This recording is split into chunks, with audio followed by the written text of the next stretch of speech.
Pues esta mañana vamos a hablar acerca de la asignatura de Historia del siglo XX, parte 2, para el cuarto semestre. Bueno, en este tema, el catedrático es un servidor, el Miguel Manuel del Reyo, del Bachillerato General Oficial 20 de noviembre, y vamos a hablar acerca, en el contenido específico, del mundo bipolar y las zonas de influencia en la Guerra Fría. El aprendizaje esperado identifica los sistemas económicos capitalistas y comunistas, sus zonas de influencia durante la Guerra Fría en el mundo, y explica las diferencias de la realidad cultural, social y económica de los Estados Unidos y la Unión Soviética, así como las consecuencias en América Latina, autoritarismo y movilización social. Si nosotros podemos observar el bipolar en las zonas de influencia de la América Fría, podemos encontrar algunas personas muy importantes que se manejaron allí: John F. Kennedy como presidente de Estados Unidos, don Fidel Castro como presidente de Cuba, no empezaba con el ser el líder, y en otro lado uno de los líderes rusos de lo que quería tener en esa época principalmente. Bueno, dentro del sistema económico capitalista, el método económico social basado en cuáles fueron los medios de producción privados, señalan los bienes escasos de manera eficaz y capital como las fuentes de crear la riqueza. Dentro de ellos nos podemos dar cuenta que en esos medios de producción que se manejaban en la época de la Guerra Fría, que se manejaba principalmente, nos cabe encarar algunos factores muy importantes, es que podríamos tener dentro de los producción privados, donde será la riqueza cuando empiezan a aterrizar después de la Segunda Guerra Mundial. Crea la libertad de las empresas. Las empresas son libres de buscar opciones alternativas de mercados y competencias. Bueno, con ellos nos damos cuenta principalmente que las empresas llegan a ser libres principalmente, pero también llegan a buscar opciones alternativas del mercado, de las competencias, las mejores competencias para poder llevar a cabo con ellos principalmente. También otra de las cosas muy importantes que podíamos encontrar fueron los medios sociales y tecnológicos suficientes. Esto garantizaba el consumo y aumento del capital. Bueno, en los medios sociales y tecnológicos suficientes que se iban a cabo principalmente en estos países, ya sea en el país comunista o en el país capitalista, principalmente con ellos. También nos dice que incrementaban la oferta y la demanda de los bienes y servicios. ¿Sí? Después de la Segunda Guerra Mundial, después de una gran guerra que llegamos a tener, donde se perdió mucha cantidad de dinero, también llegaron a incrementar ofertas y demandas de bienes. Estos bienes nos benefician en algunos lugares, pero otros no. Algunos países fueron destruidos totalmente, se tuvieron que recurrir a otros lugares para poderse progresar y cambiar el sistema de vida. El capital, el trabajo y el capital son importantes. Bueno, dentro del capital son importantes. ¿Por qué? Porque tiene tres ejes que posee: el dinero, los trabajadores y los consumidores. Son tres factores muy importantes que si no hay dinero no podemos producir, si no hay trabajadores tampoco producir, pero si nosotros si no tenemos dinero y no podemos comprar, por tanto, las cosas no pueden venderse como tiene que ser. Entonces, uno de los aspectos muy importantes que deben llevarse a cabo con ellos principalmente.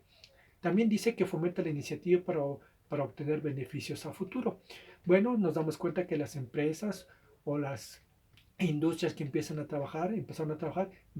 a beneficios a futuro, porque esas personas que fueron regresando a la Segunda Guerra Mundial empezaron a trabajar para poder llevar a cabo y cambiar el futuro de este país. En otros países, por ejemplo, algunos países fueron destruidos, posteriormente fueron edificados y fueron unos países, ya son unas potencias muy grandes, muy importantes que se manejan. Dentro del reparto de la riqueza no es igual. Por ejemplo, cada persona incrementa sus ingresos conforme a sus intereses. Bueno, nosotros podemos ver en ese aspecto, jóvenes, si nosotros ganamos 50 pesos al día, bueno, no podemos gastar más, y otros nos damos cuenta que otros muchachos de la misma comunidad llegan a ganar 100 pesos al día. Entonces ahí tenemos una diferencia de la economía, y entonces algunos pueden tener más lujos, más diversiones que otros. Predominan las clases, diferencia en el que tiene o no cuenta con recursos económicos. Bueno, algunos trabajan, otros cuando no trabajan, pues no tenemos de dónde agarrar más cosas, ni poder aprovechar de ellos, ni podemos comprar algunas cosas, sino dependemos principalmente de papá y de mamá, lo que nos tienen que darnos con ello principalmente.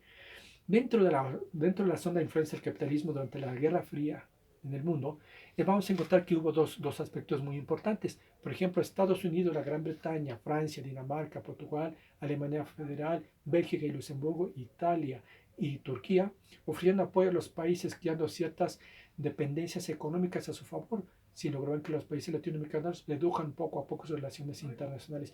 ¿Esto en qué se maneja? Porque son los capitalistas, principalmente con ellos después de la Guerra Fría. Ahí nos damos cuenta que en Europa fueron grandes países, y en nosotros aquí en América fue Estados Unidos con ellos, ¿sí?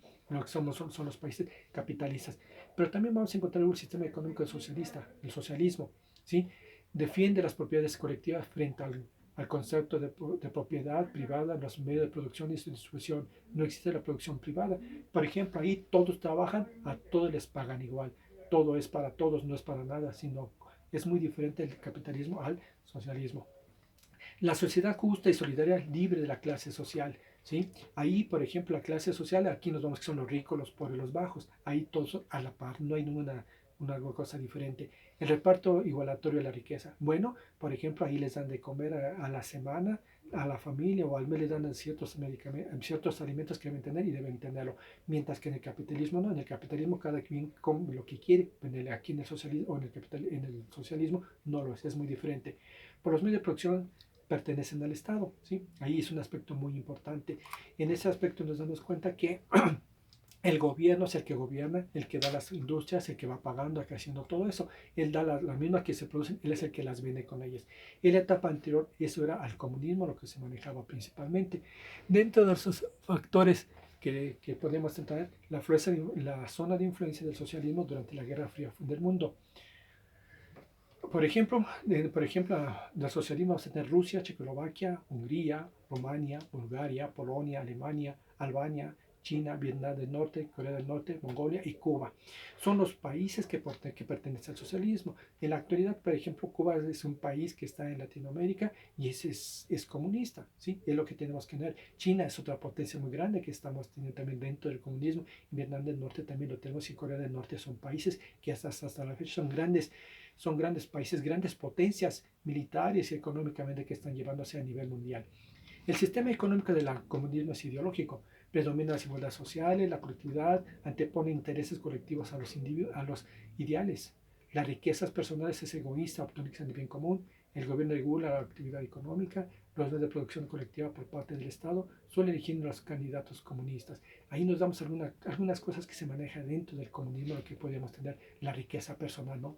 No podríamos tener el tipo de gobierno que van a tener con ellos, predomina con ellos principalmente. Entonces, ahí nos damos cuenta que el capitalismo y el socialismo es una cosa muy diferente de lo que se establece principalmente.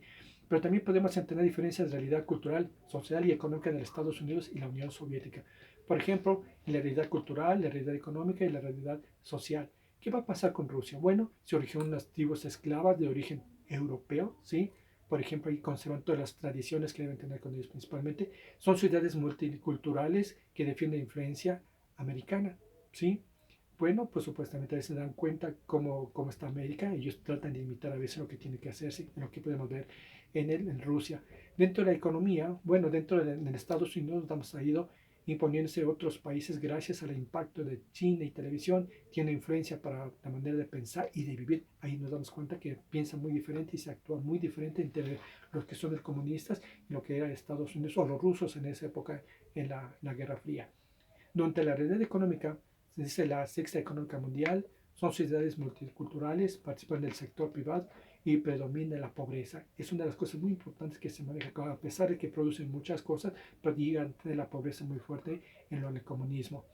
En el capitalismo, la primera economía del mundo ha disminuido su progreso debido al aumento de la población multicultural. ¿Sí? Por ejemplo, los grandes países, los grandes capitalistas llegan a producir muchas cosas, incrementan su economía, pero también incrementa su población multicultural, va cambiando constantemente con ellos.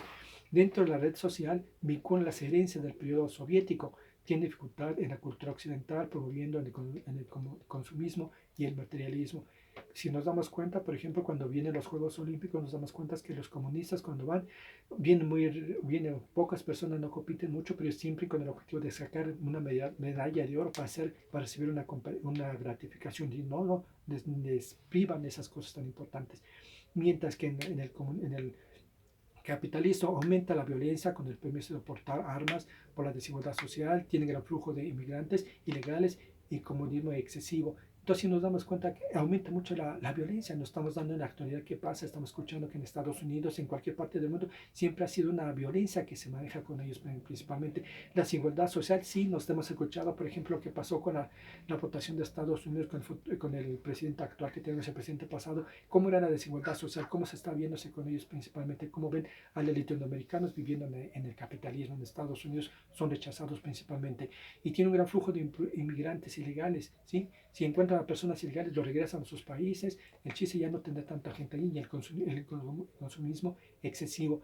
En el capitalismo se consumen muchas cosas, saber tener dinero consume más y pierde muchas cosas que no tiene que hacerse. Entonces ahí nos damos cuenta, muchachos, que dentro de la Guerra Fría que se manejó en esa época fueron aspectos muy importantes donde se llevó a cabo, pero tenemos las consecuencias que ya estamos teniendo y hasta la actualidad estamos llevando a cabo algunas cosas de ellas.